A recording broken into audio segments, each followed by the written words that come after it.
career because I feel like every kid has a dream. Yeah. My dream was to be a soccer player or a football player, but I don't think I ever got serious enough to ever even really consider it. How serious were you and how snatched did it feel? Wow, great question. I was very serious. I probably in my mind I was a little bit better player than I thought I was, but I got got drafted to play professionally, and I went to college to play at a top level program. And kind of a catastrophic injury happened. Now, I always say things happen for you, not to you. I think probably what it did is it prematurely ended something that might have ended eventually anyway, but it was devastating to me at the time. I really never conceived of doing anything other than play baseball. And then I was hit by a pitch, a tumor formed on my leg. They had to take part of my leg with it. It's actually grown back. It's been in my leg now for about 30 years, this new version of the tumor, benign. But it altered the direction of my life. Like many people, my first dream just literally died. And it knocked me back. And it took me a little while before I recovered from it, for sure. I mean, now when you're talking about it, it sounds like, you pushed through it. But when you go through that first moment of like your dream collapsing and you're back at that age, how old were you? I moved back in with my parents when I was 23. Right, so you're 23 years old. Yes. And I'm sure there are people listening and watching right now who are having their first dream is either dying, about to die, or has already died. Yes. What does it take to dream a second time? Wow. No one's asked me that before, because I felt like I felt like my life that I thought I was going to have was over. And I know a lot of people feel like they go through a divorce, or they're going through a bankruptcy or something, like you think it's over. What it took for me was to find my actual home, my actual passions in my life. And I thought what I wanted was to be rich and famous and successful and all of those things. But a convergence of experiences happened that put me in a position where I was humbled, but I got a chance to serve other people for really the first time. When you're an athlete, everybody kind of caters to you, how great you are, you move to the front of lines in life and all that. And all of a sudden, I couldn't even get in the line. And I got a job at a place called McKinley Home for Boys. That's a story we probably should tell them. Yes, 100%. That just altered my life. But what changed for me was finding a path where I served others. Like literally took my unique gifts, which I have a couple. Every human being's born, in my opinion, with a couple unique blessings and gifts. I had a few. Ironically, they weren't being used on a baseball field. And frankly, you know what? You and I have talked about this off camera. You know what I think?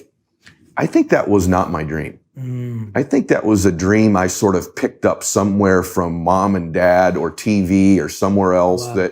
that I went, that looks like it would be a dream. But it really wasn't something that was mine. It was more like modeling someone else's. Yeah. And so I don't know that ironically that it was my dream. It was something that kind of got given to me that I just sort of took and ran with, and I was decent at it, and I got close to having it but failed. Yeah, it's crazy. These adopted dreams that we have, right? Very well said. You just adopt them from other people. Yes. And I love you putting it that way, because I think for everyone listening and watching, just take a note of what Ed's saying. What he's saying is that actually what you're chasing may not be what you want to chase.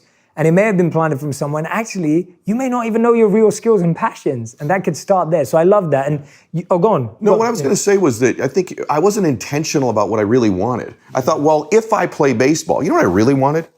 I wanted to be happier.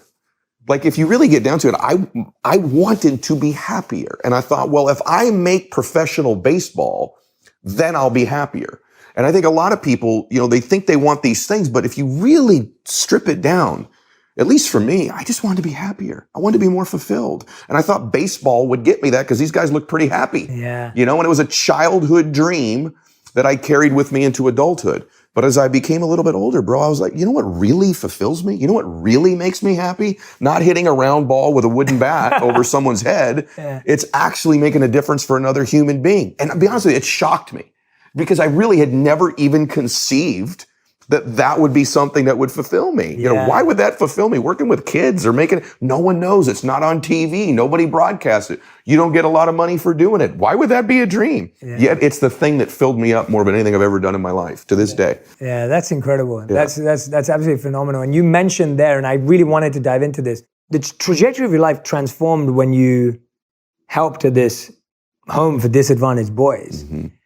And I'm like, I'm fascinated by how that, first of all, even came about into your life, because I'm thinking, as a young person who thinks about going to help and support and serve, tell me about how you got there and what you learned about the challenges that the patterns that you saw in the boys and what they experienced. Wonderful. You know, one thing that occurs to me is that oftentimes in our life, our dreams don't show up in the package we thought they'd show up in. Oh, you know? So good. And I just occurred to me as you were saying it, like, that was not a dream that in any way I thought would be a package I would uncover. Oftentimes, even who you end up eventually falling in love with might not be the person you pictured when you were 10 years old or 14 years old. Yeah. Dreams show up. Even my other careers, other businesses, they weren't things I really thought I would be doing, right? They show up in unique packages, but everything happens for you and not to you. And I just fundamentally believe that. And I grew up, my dad's my best friend now, but my dad was an alcoholic while I was a child.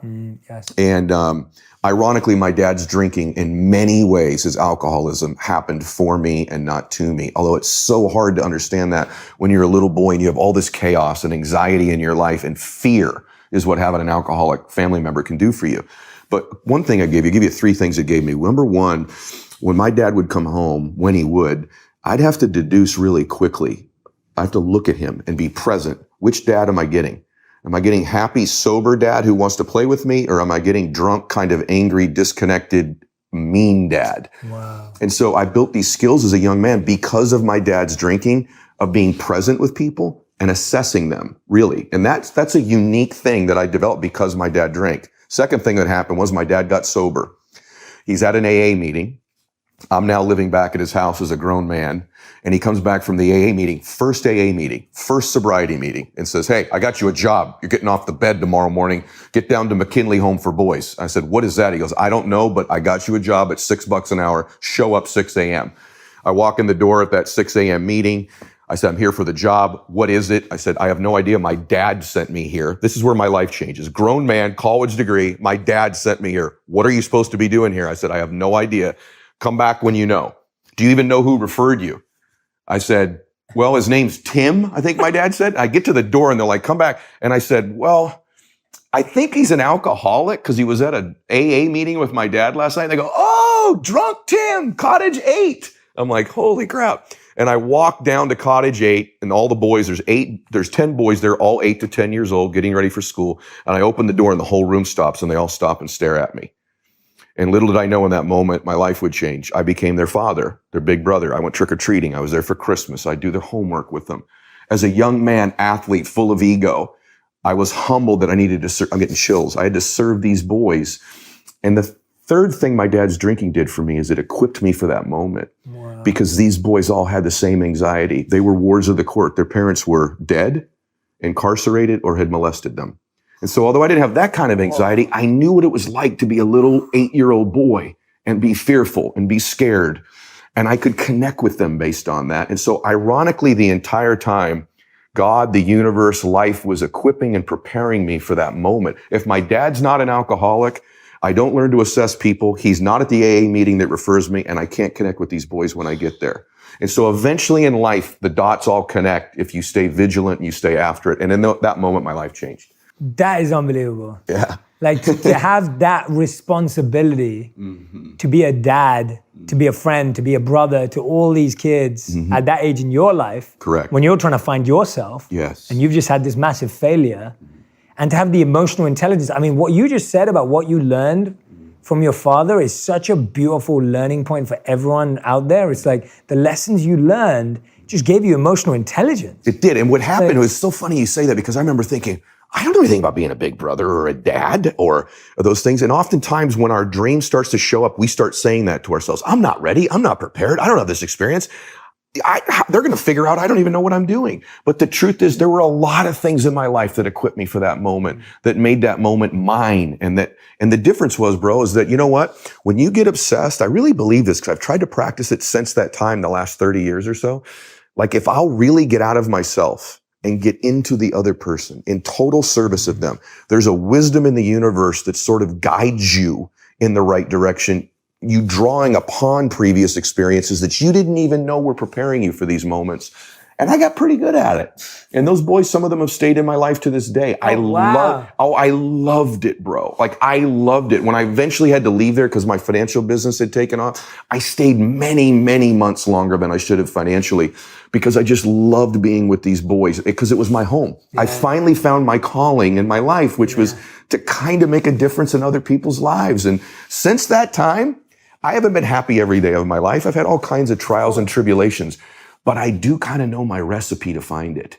And it's always getting outside of myself. It's always making a difference. Which is why I do my show and why you do things like this too. That's so powerful, man. Yeah. And now you are a father. I am a father. You have a daughter called Bella.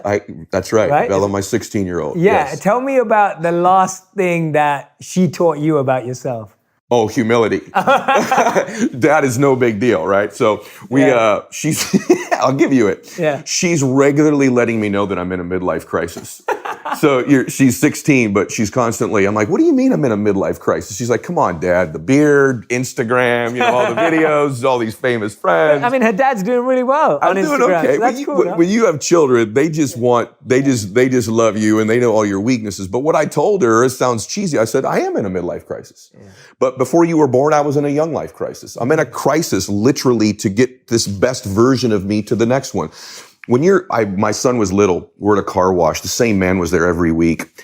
And he'd read the newspaper back in those days, a million years ago. And he said to me one day, he goes, how old's your boy? And I said, he's 6. And he goes, well, enjoy the 6-year-old because when he turns 7, the 6-year-old's gone forever. And when he turns 8, the 7-year-old's gone.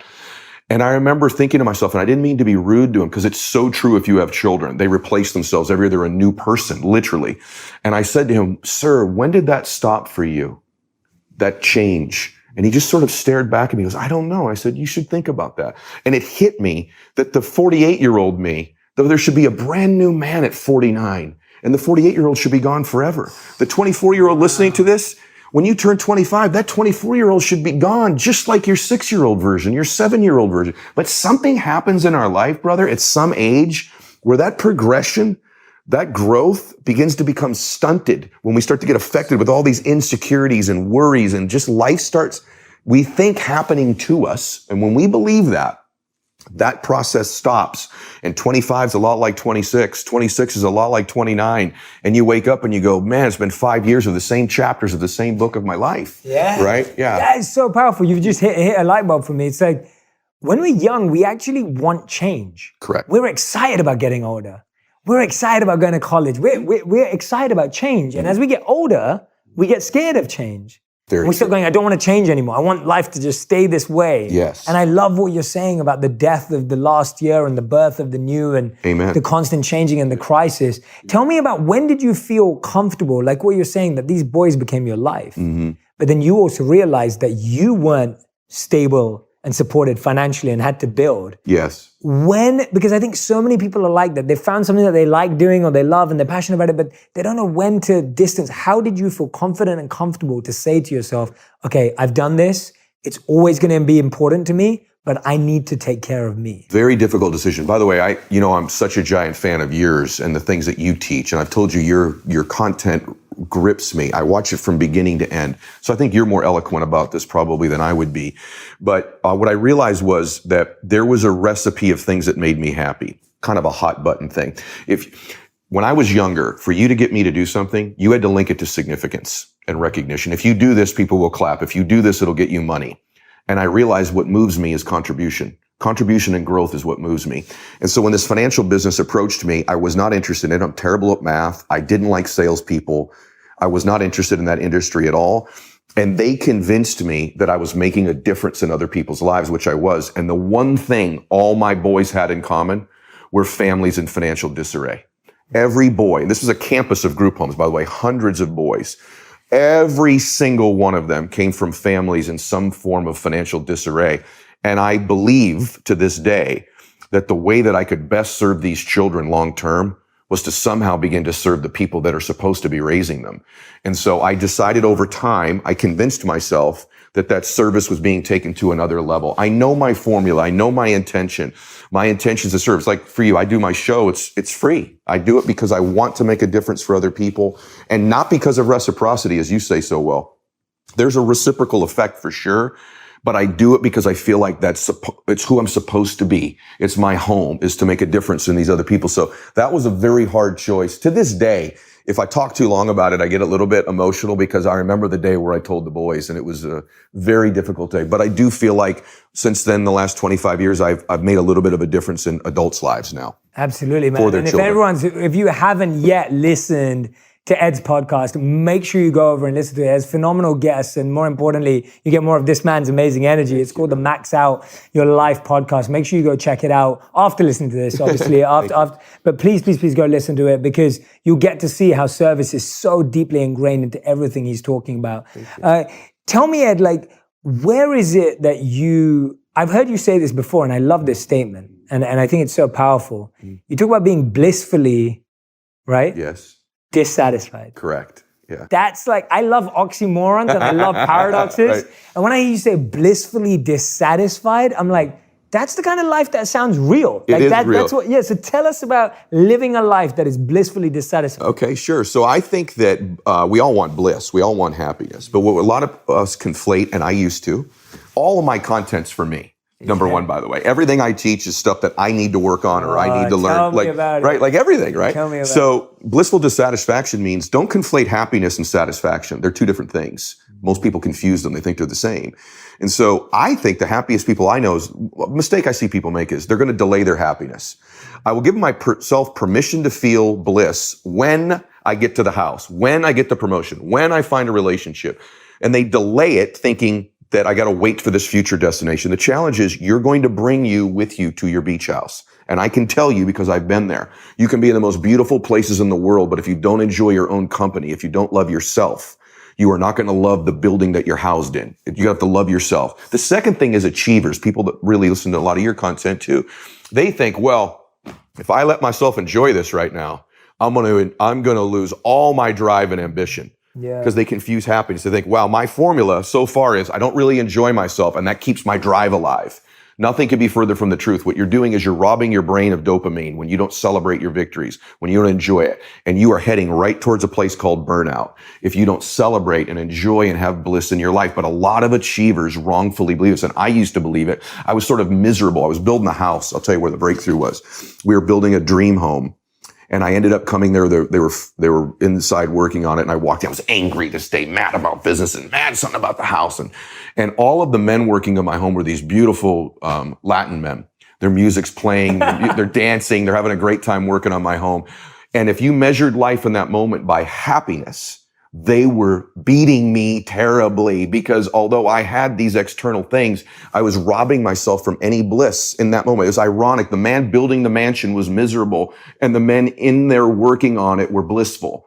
And it just struck me watching it that day. I said, shame on you. And what I was lacking, as you talk so beautifully about, was gratitude. I didn't have sincere, specific gratitude. I was grateful for being alive, grateful for the breeze, not grateful for the specific, beautiful things in my life. And you teach it better than I do. The more specificity you give to the things you're grateful about, the compounding effect of that emotion has in your life. And so blissful dissatisfaction, long version, just simply means this. You can live blissfully and still want to achieve and have an incongruence between what you know you're capable of and where you are. Great answer. Great answer. That was amazing. Especially what you said about the achiever's mindset, because I've been there. So I remember that when I would do well at school or I'd perform well, my parents wouldn't celebrate or they wouldn't get upset. Like it would just be like, oh, cool. Same with it was mine. very neutral. So what ended up happening is I was always continuing to achieve, but our response was always neutral. Same with mine. Now my wife comes from the opposite, where my wife's parents celebrate everything, like the tiniest thing in the world, they'll celebrate it for her. And I think the balance is somewhat what I think helps, because you need some hunger, but then you need that happiness. And I think you're so right that just that visual, you literally said it so well that I could visualize these men working away, feeling joyous, and then you like looking from your tower and your window, just feeling dissatisfied. What a jerk I was, you know, and learning from that jerkedness of myself. You're right, us achievers get there. Tell us, how can we, if anyone's in that achievement, I think you've touched on something really powerful here. Anyone who's in that achievement mindset, driving themselves to burnout, where and how do they practice that happiness or that joy or whatever it is that you think we should be experiencing? How do you do it in a way that doesn't make you complacent? Wonderful question. So you achievers, you know what you're great at doing? You're great at getting what you want. You're great at getting what you're intentional about. The reason you are not happy, this is a real fact, you are not intentional about making that a priority in your life. Just the power of intention, of pursuing it, of looking for it. There's a part of your brain called the reticular activating system. And you achievers use this system far better than everybody else in the world.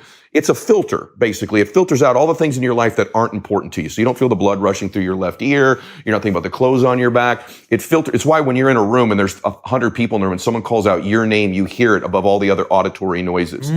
Or if you're in sales, if you're really prioritizing, you'll hear a potential customer having a conversation. So when you achievers really get intentional about pursuing bliss, pursuing happiness, your reticular activator begins to filter that into your awareness. You will begin to see, experience, hear, feel things that were always in your environment that you were screening out before because it wasn't a part of your intention. Wow. So intention is a huge thing. My wife, I'll tell you a quick funny story. Yeah. When you're married a long time, man, you start to see quirks in each other. You're going to learn this. You probably are starting to learn this. And I love my wife, but she's crazy, right? And she's developed this habit recently of when she eats a blissful meal, and she'll make the meal.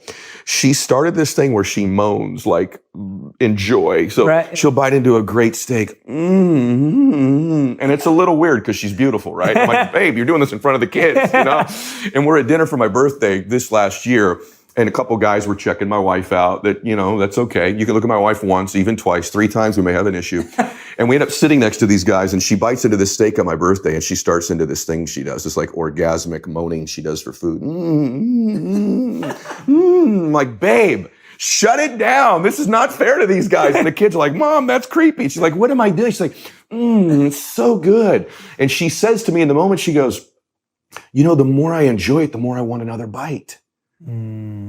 That's this principle. If you're not enjoying the bites of your success, you're not going to want to take another one.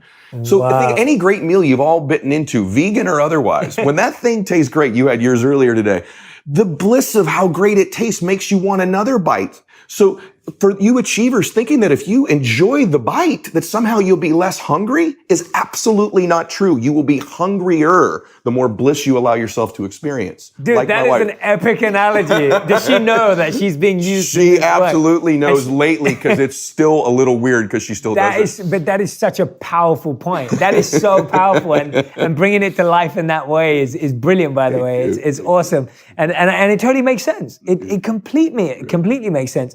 And I think that's what we struggle with so much is that we get scared because I used to be like, okay, I need to stay curious and I don't want to be complacent. And then you start living in this and it's such a cold, tense place to live. That's perfectly right. And you begin to convince yourself, Jay, you're so right. You begin to convince yourself that somehow these patterns that I have that don't serve me are the reasons why I'm successful. But the truth is you're winning in spite of these bad habits, not because of them.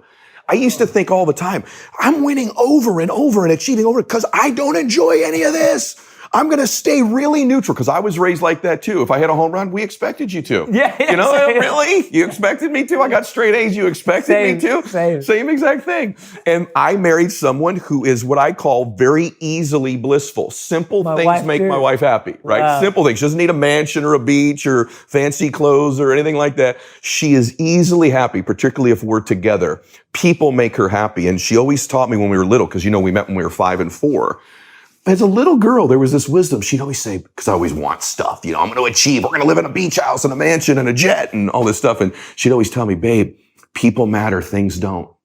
People matter. And this little girl would tell me this growing up. And then when I walk into McKinley Home for Boys, those words start to really be true because guess what? It was in my reticular activator all the time. And people did start to matter to me and things really didn't. And ironically, I got a lot of things because I helped a lot of people. But it really wasn't my intention. So anyway, she's right and I was wrong. As usual. Great principle. Yeah, I love that. Now you mentioned patterns then. You were saying how some of the patterns we build, we think serve us, or sometimes they're not serving us. Now, one of your patterns you've always said is a little extra, always doing a little extra. One more. One more. Tell us about who you saw that in or how you perceived that and how it became a practice for you in a healthy way. So actually name dropper time, but I got a chance when I was a pretty young man. I'm in a gym and Sylvester Stallone was in the same gym as I was. He and I just the two of us in this very private gym. We both still belong to the same club. Sylvester So am I. I've only met him ever once. I was a huge Rocky fan. Me too. I'm a huge Rocky fan. And he's got his shirt off because it's a little private gym that I'm in. And it was a pretty surreal experience because in the middle of it, I'm like, I'm working out with Rocky and we're doing the Rocky workout. This is pretty cool. But every single lift we would do, if we had to do 8, he convinced me, he'd go, you do 8. And I'd go 7, 8. He'd go, 1 more. I'm like, 1 more. And every single rep was 1 more. And I walked out when we were done, thanked him, and we've become friends since then. And I remember thinking to myself, that's a great metaphor for life. If you're going to max out your life, it's 1 more. And so it's 1 more phone call, 1 more I love you to my children, 1 more reach out to one of my friends, 1 more rep in the gym. So I have this adage in my life where I just always do 1 more. And ironically, I've linked my self-confidence to keeping that 1 promise. Because I think self-confidence is the process of keeping promises you make to yourself. And that's a promise I can control, right? I can make 1 more text to a friend at night. I can tell my wife 1 more time I love her before we go to sleep. I can walk in 1 more time and do my prayers and meditation with my daughter. And that 1 more in my life has sort of become part of my identity. And I have this weird thing in my mind that I think that if I'm willing to do things most people aren't willing to do, perhaps I can produce results that are uncommon for most people. Yes. And that's the 1 more adage. That's why I do it. I love that. And I think that's such a beautiful thing. Anyone who's listening or watching right now, like that is something you can start practicing right now. And you're right. Do you know why that's so perfect is when you lose someone or something bad happens, you always think of that 1 moment that could have been different, that 1 call that could have gone differently, that 1 dinner that you could have had. Like, it's always that, right? Like when you lose someone that you love or someone dies or you break up with someone, you're always like that 1. Like it's always 1. You never go, oh, there were like 7 things that we wish we did, right? Like it's always like that. Yes. And so if you're always living 1 more, then you're already that step ahead, that you're actually stopping yourself from living with regret. I've told you so many times, I think there's so much wisdom from such a young man with you. And one of the things, ironically, when you say that I've started as a practice to help myself be present. Because being present is a difficult thing in today's age. I think you'd agree for many people, it's projected. Children are great at being present, but dreaming about the future still. Yeah. And adults, we're not so good at that. And it's funny, but I do this thing with the 1 more where I flip it a little bit. And what if this was the last one? So if it was the last one, the last time I see my dad, how would I treat this engagement? Would my phone be done? How would we talk? What would I say? What would I do? What if it was my last wave I get to surf out there in the ocean? What if it's my last workout? What if it's my last meeting? Last time I saw my wife? Last time I talked to my friend? Last round of golf? Last whatever? Because when something becomes scarce, we give it value. And we become deluded in our life into thinking that somehow these are going to last forever. I'll always have 1 more. That's a perverted way of looking at 1 more. What if it's the last one? If we've learned anything recently with some of these people that have affected us all so deeply that have passed away, a Kobe or somebody like that, it's because it occurs to us in that moment that this could be the last one. I was with Kobe the last Sunday tournament he was at with his daughter. Our daughters played volleyball against each other. And I didn't know Kobe very well, not as well as you did, but I observed him that day. And I remember thinking when he walked out of that gym, what if someone said, Kobe, you have 6 days left. What if someone would have told him when he got in the car? Can you imagine in that moment knowing that this is finite? We don't have forever. And so I do utilize that with myself. Our conversation today, what if this is the last time I get to do your show? It gives it importance. It gives it value. Scarcity means value. So I use last ones a lot too. Dude, that is a great flip. Like, that's awesome. Like, that is awesome. That's so cool. And I love that because these are all things people can start living today. And guys, if you're loving this conversation so far, make sure you go follow Ed on Instagram. I mean, like, he is sharing these truths every single day, every single morning, and he's engaging and interacting with his audience. The engagement that Ed gets on Instagram is insane and through the roof because he's so present there.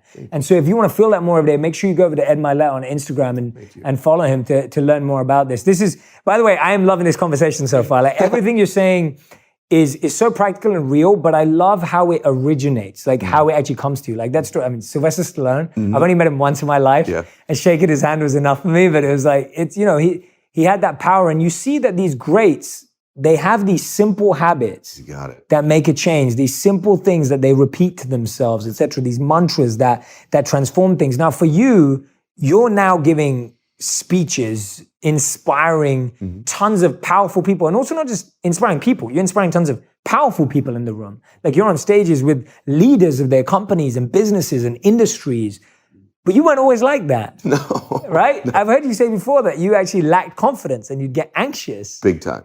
And like, I can't believe that when I saw you come in today, like you've got this larger than life personality. Tell me about that evolution of what were the steps to building real confidence. Yes. Okay. Not just the fake stuff, not just the like, oh, I've got muscles and I'm cool now. It's like, what really helped you become really confident? Because you exude real confidence. Wow, thank you, because that is something I certainly lacked. I think anything you get really great at in life, it's out of necessity. I mean, I needed it. I was such an insecure little boy, so shy. And I would say even into early adulthood, even into when I walked into McKinley, that was a very insecure, shy, lacking self-confidence man. And so I had to build these tools. So the first thing I would say to you is clearly this thing I said earlier about just beginning to stack the pattern of keeping the promises that I make to me is a huge thing. But I'll give you secondarily, identity is kind of like that thermostat on the wall right there. There's a thermostat. That thermostat regulates the temperature of this room. So it's pretty cold outside today, actually. It's still 73 degrees in here. The external conditions don't change the regulated temperature. Your identity, your self-worth, the values and truths you hold to be true about yourself are your personal identity. They regulate your life. They're a thermostat setting. And so regardless of what external things happen, you see, if it's really cold outside there, this room turns the heater on, heats it back up to 73. If it's super hot outside, it will cool it back down to 73 degrees. It's not the external conditions. It's the internal thermostat that governs your life. It will govern everything. That's why often in your life, you'll get life going. Maybe you've got really fit for a while or you've made a bunch of money and then all of a sudden you wake up 6 months later and you're back at that weight again you don't want and you're financially back where you were. You've turned the air conditioner back down to get life comfortable where you believe you deserve it. So this thing regulates everything. You can have everything else in your life together. If you're a 73 degree or of fitness or faith or happiness or money, you are going to get 73 degrees eventually, just like this room. How'd I alter it? I believe in the power of other human beings. So I'm a spiritual person, I'm a praying man, and I believe God uses other people to alter our thermostat. So I became, meticulous, crazy. I've told you 3 times today, intentionally, I want to spend more time with you. The reason is I believe you helped me with my thermostat in certain areas. So what I did, my recipe was keeping the promises I made to myself and adding people close to my proximity who could alter those temperature settings in the area. So I have a lot of, forget wealth, I have a lot of really happy people I surround myself with because they through association raised me to 80 and 85 and 90 degrees of happiness. If you want to increase your faith, you all have seen this. If you're around incredibly faithful spiritual people, your internal thermostat changes. Same with money. You can't be around super fit people in your proximity and not eventually become more fit through proximity. So mine has been proximity of people that raise my temperature setting. Dude, that is such a great analogy. Again, that is amazing. When you start talking about it, I was like, yeah, wow, like that's exactly it. Like, that's the mistake we're making. We're letting if you just left the doors open and you took the thermostat off, your temperature would be based on what's happening outside. Today's not the best day weather-wise, would be freezing in here. Freezing, and that's how most people live, bro. That is exactly how we live. Yeah. We just leave the doors open, let the outside decide the inside. Got it. And you just let it figure out, wow, that is such a great way of looking at it. And for the record, I want everybody to understand this. I only know this because I lived the wrong way so long. I wasn't born with it. This is something, and by the way, something I still navigate. I still protect, to use some of the terminology. I protect people, the proximity of people around me. Yeah. And it doesn't mean that I don't have people in my life that live at lower temperatures. Of course I do, but I manage their proximity to me.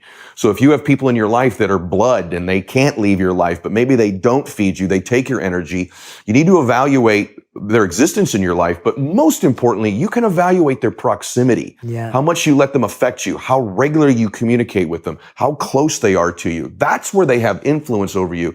My kids, you said about kids earlier, I'll just say this. Yeah, please. My children, you worry about their teachers, right? Who their teachers are, because that shapes them. But who I really worry about with my kids, what do you worry about? Who their friends are.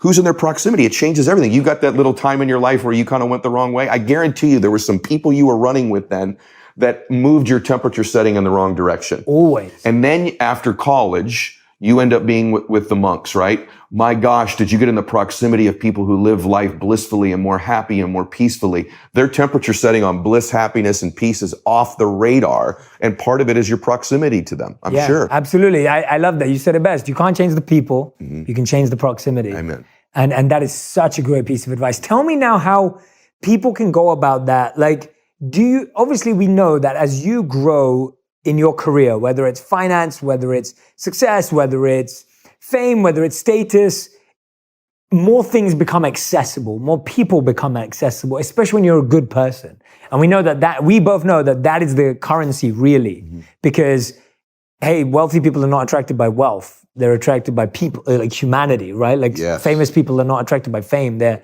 attracted by humanity. Yes. But how does someone who's listening or watching today, how do they start creating that proximity with the greatness, with that higher temperature, with the people that can pull them up when they're sitting there going, yeah, like, I just, like, do I email people? Right, I don't have access to walk in and work out with Sylvester Stallone. That's what I mean, yeah. That's a great point. That's one of the powers of digital media, number one. Let me say one thing to everybody. Like your book that's out right now, my book, podcasts, those are an extreme proximity to you. They're literally in your ear. They're in your visual awareness. So it's guarding myself. I watch very little television now.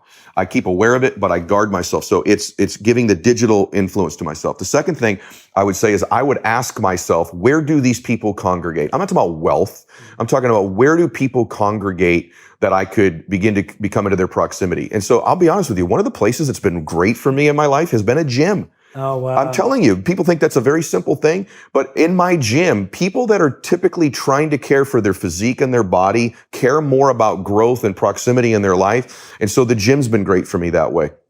It's also actually asking somebody, and it's bringing something to the table of value for them. So what I've always tried to do without giving to those people, without expecting something in reciprocity, I try to think of how can I serve this person? How can I contribute to them? How can I make a difference? My neighbor here is a gentleman that lives next door to me, if he ends up watching this. He's so generous with constantly, we're different guys. He's a doctor. He's a lot smarter guy than I am, but he's constantly always, Ed, can I help you with this? Can I get it?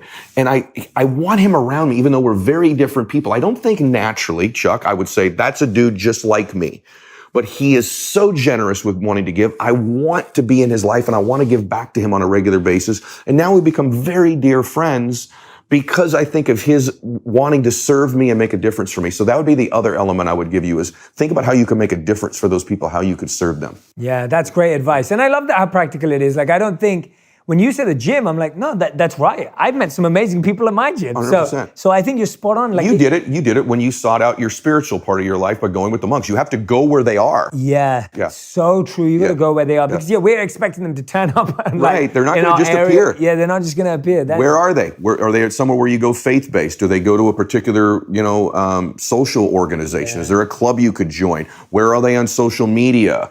The gym for me was a place that just really, I met a lot of positive It's hard to be moving your body all the time and be negative. Because their states are high. So people that work out have a higher physical state. Yeah. And what you're saying is so important because I think the challenge also people have is they want to be sitting next to Richard Branson.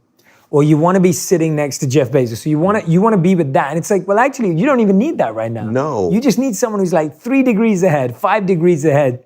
You're just better at that than me, brother, because you're so right. In fact, if there's too much separation, they have no magnetism to alter your thermostat. If you're at 73 degrees and I'm at 150, our vibrations are too different. You want someone who's at 78 or 79 degrees, and those people are around you all the time. And through time, there's a progression where that thermostat setting keeps changing. You're 100% right about that. Yeah, and that's why I like the places you chose, because you may not bump into X person there, but you will bump into someone who's ahead of you. And I love that. You talk a lot about having huge reasons and high standards. Yes. When you said huge reasons, when I hear you speak about that, I love that. Because I feel like most people today, when you ask them why they're doing something, you don't really get a solid answer. And I think we struggle with that, most of us. And I know in my time, in my life, when I chose to become a monk, that was the first time. If someone asked me why I was a monk, I knew exactly my reasons. I had huge reasons for being a monk. I had huge reasons for leaving being a monk. I have huge reasons for the way I live right now. But there were times in my life where I had very weak reasons or no reasons. Tell us about huge reasons and high standards. Great point. So reasons, the one thing I have found is that people think they have reasons and they're very general. Specificity is one of the rarest things I can get from people when I coach them. I don't know if you observe this too, but it's like, well, why do you want to do it? Well, I want to be happier. Well, why do you want to do it? Because I want to be rich. Really? Like, what specifically is the reason? What's your specific, emotional, compelling reason to do something? For example, I am relatively fit. And it's not because I'm super disciplined. I'm a lazy person naturally. I have massive reasons, which has caused me to create disciplines around me. When I was 30, I had a heart attack. And most people don't know this. I've not talked a lot about this. And I went and saw a remarkable doctor. I could have seen a normal doctor. What do? They give you the prescription, take your statin, do whatever, and see ya. He got reasons. So what happens is you go do the scan. He does the scan, and you go to lunch. I'll never forget this. I literally ate a burrito at the lunch. That's how, after it. And I come back from the scan. There's nobody in the lobby, and the doctor comes in, and he goes, I'm looking for Edward Mylett. I'm like, I'm Ed Mylett. Yeah. He knew who I was. And he looks at the chart, and he looks back at me and goes, I can't believe those arteries are in that young of a body. Yeah. And I went, oh my gosh, what's in the scan? He's loading me up with reasons. So he gets back. Listen to this, Jay. He says, he puts my chart down, and he goes, do you have children? I said, yes. He says, do you have a daughter? I said, I do. He said, how old is she? And I said, she's a baby. And he said, are you interested in walking her down the aisle on her wedding day? And I went, what did you just say? He said, I want to know if you want to be there and walk your daughter down the aisle on her wedding. You don't talk to a dad about his daughter. You got my attention. I go, what the f is in that scan, man?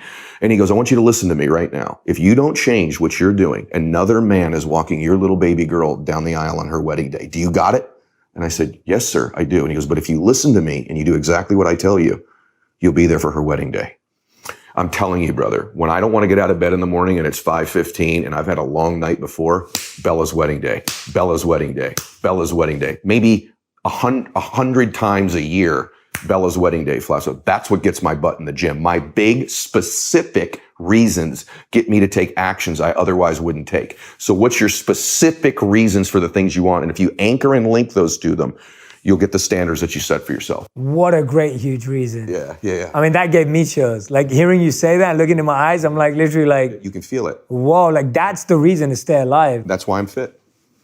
That's the best reason I've ever heard. I don't think I've ever heard a better reason. That's exactly why. My reason's always, I don't want to die by my own fault. No, but that's a real reason. That's my reason. Like my reason's like, if anything happens and I die, I can deal with that because I couldn't do anything. Have you not found that though? For you, take anyone that's been on your show or anyone you know that's achieved something at an extremely high level, they have an extremely specific big reason to do it. Oh, 100%. And so to the extent that the reason is big and specific, and by the way, you may go, well, I don't know what my reasons would be. Let me give you a pathway. Yeah, almost please. always your reasons will be your dreams or other people. Almost always they'll fit one of those two categories, big dreams or other people, because most of you have such good hearts and are such good human beings, you will do 1,000 times more for another human being than you'd ever do for yourself. And so if you can link the things you want to the people you love, to the things you love, meaning the causes you love or the people you love, your dreams or other people, you'll almost always find your pathway to your reason. Oh, so good, man. So, and it's also, what I love about what you're saying is that it's emotionally driving. It's not just logical. Very rarely is it logical. It's not logical. It's not like just a list of like, if I don't work out, then I will put on this much weight. If I don't work out, then I will. It's not logical. It's emotional. Human beings are emotional beings. We're emotional, right? Yeah. What we do is we make decisions emotionally and we rationalize them logically. And so if you at least know the way that you think, even if you're in sales, your customers buy things emotionally and justify and rationalize them logically. And so in life, you're selling yourself all the time on getting you to do the things that you otherwise aren't normally doing. You're going to decide it emotionally and then rationalize it logically. And it's love. Like love is pulling you to your daughter's wedding. Every right? time. Like that love is pulling you there. It's obviously fear always pushes us a little bit, and that's good. I think fear is a good push. So do I. But love is a beautiful pull. And when it works together, it's just, that's blown my mind. Like, I think that's the best reason I've ever heard to staying healthy and fit. I'm excited for Bella. Sorry, I know, Bella, you're 16 years old. Hey, by the way, take your time on the wedding day. I intend to be around a long time. You can wait another 26 years if you want, as far as I'm concerned. I love it, man. I love it. This is incredible. I am loving. I've got a few more questions for you that I really want to throw out. Now, I've heard you speak about when you were broke.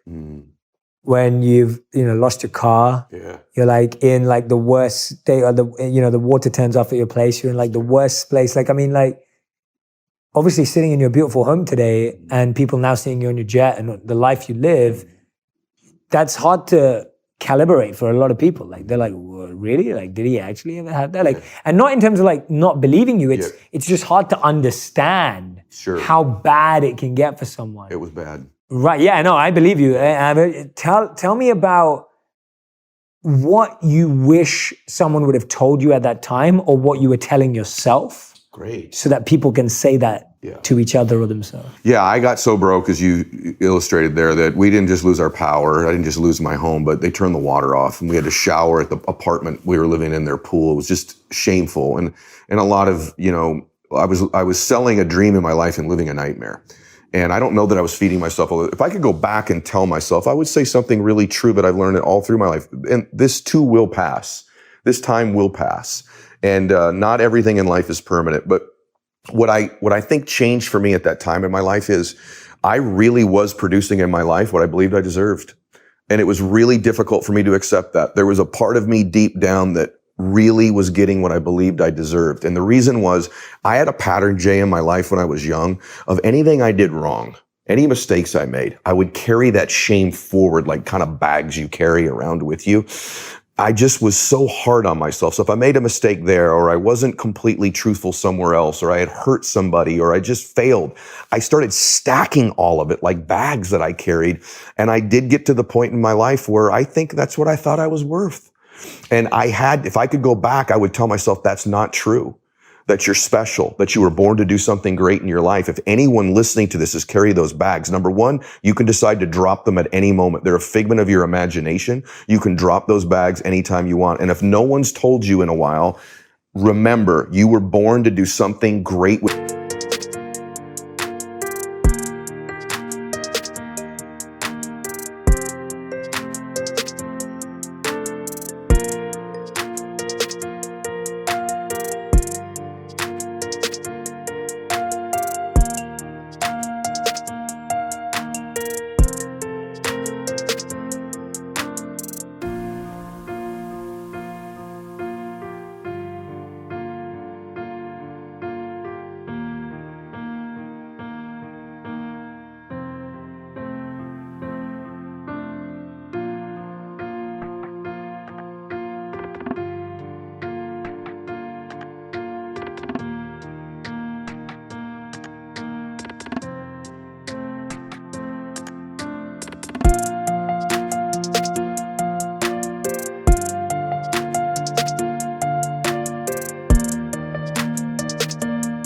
your life. There's a purpose for you.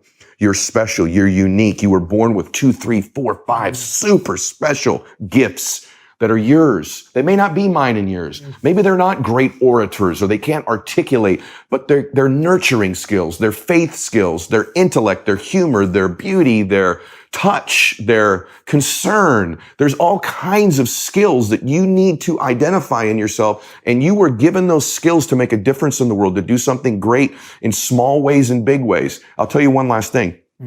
There's people that do huge things in life that never get credit. The person that recruited me into that financial company quit that company, right? And people say, well, what a failure. But because that person reached out to me and made a difference, I've gone on in my life to really reach millions of people. If that person didn't have that one act of kindness, that one generosity, that one, hey, I believe in you, you'd be good at this. They made a huge difference in their life through me. And without that seed they planted, there'd be no harvest. So we all are called to do something great. And I just want everyone to hear that today, no matter what bags you're carrying, you were born to do something great. I think that's such great advice. And we see all the time and we just don't apply it to ourselves. Like when you say that, the first thing that came to my mind was the X-Men and Avengers.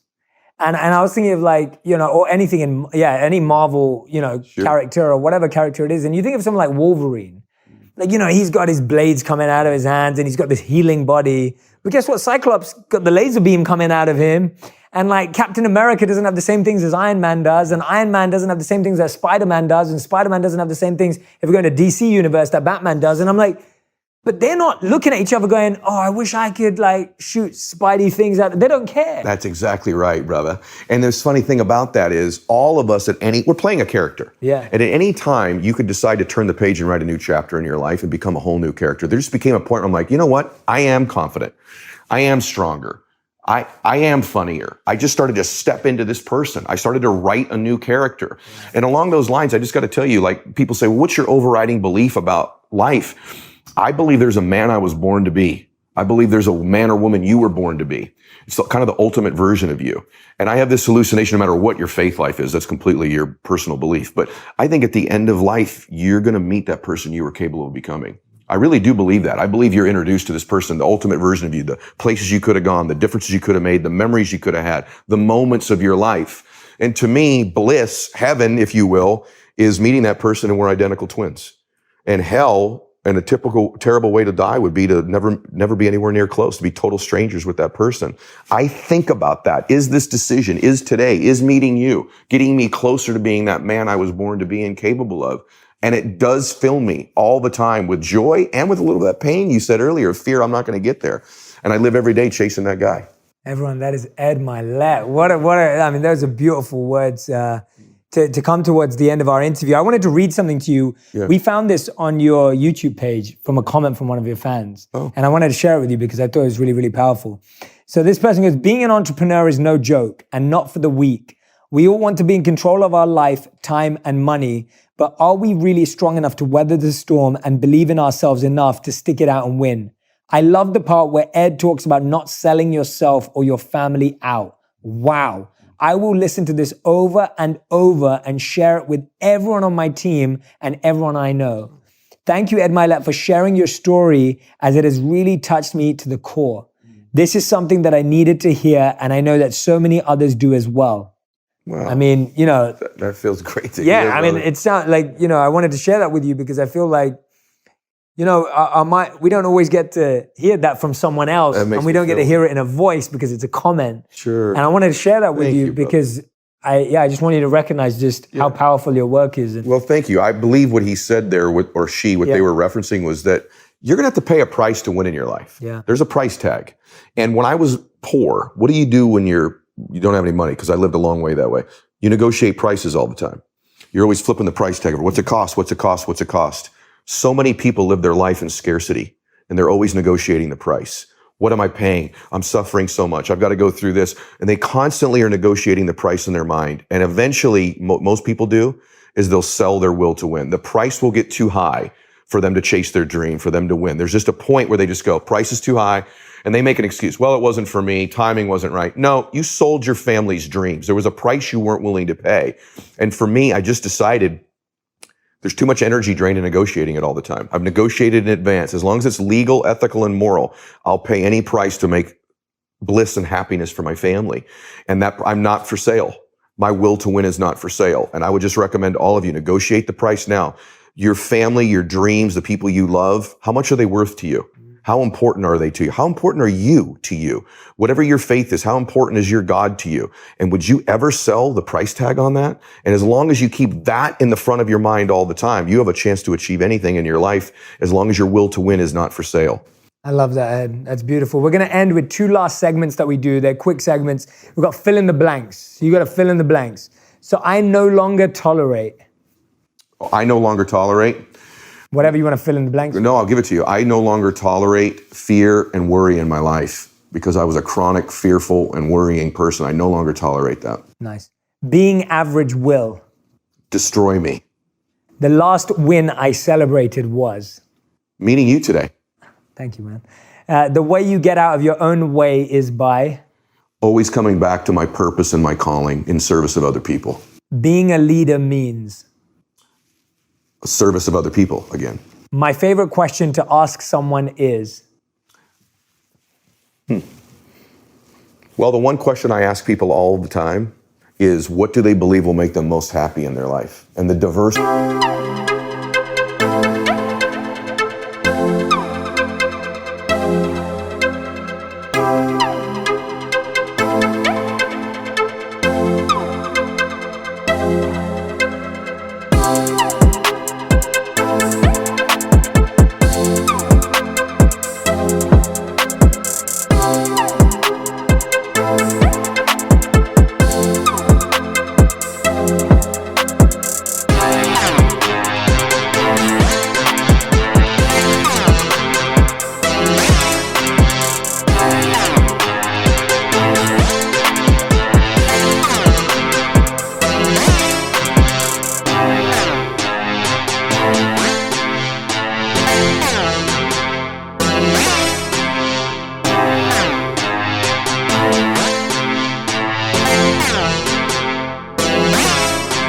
diversity of answer, man. Sorry to go longer. No. It just blows my mind at what people tell me. I love it. I want people to be able to use that question when they're out and about. So I love that.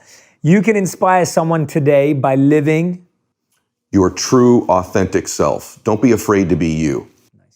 My favorite self-care practice is to meditate. Beautiful. I wasn't a good person when my ego was in front all the time. Nice. All right, man. These are your final 5. So these are one-word answers to one sentence maximum. Okay. You did well on that last fill in the blanks. That was really effective, actually. Okay. You were probably one of our best for that. So here we go. What's something you view as a blessing today that you initially resisted? My baseball injury. Nice. What's your current biggest contribution to the world for you? What do you feel? I have to say, brother, what came to my head is my children. Beautiful. I love that. Yeah, I love that. All right. So question number 3. What have you been chasing in your life that you no longer pursue? Personal recognition from other human beings. Great answer. Great answer. Okay, question number 4. What's the biggest lesson you've learned in the last 12 months? I've learned the power of kindness. And the generosity of human beings is so much greater than what you might see in the media every single day, brother. And I know that's a long answer. No, it's great. Human beings are good. Human beings are kind. I agree. And it's the exception when people aren't, not the rule. I agree. And question number 5 of your final 5, when do you feel closest to God? When I'm with my children, because God gave me them. But I feel closest to God when I am making a difference in someone else's life. I feel like he's kind of looking down on me,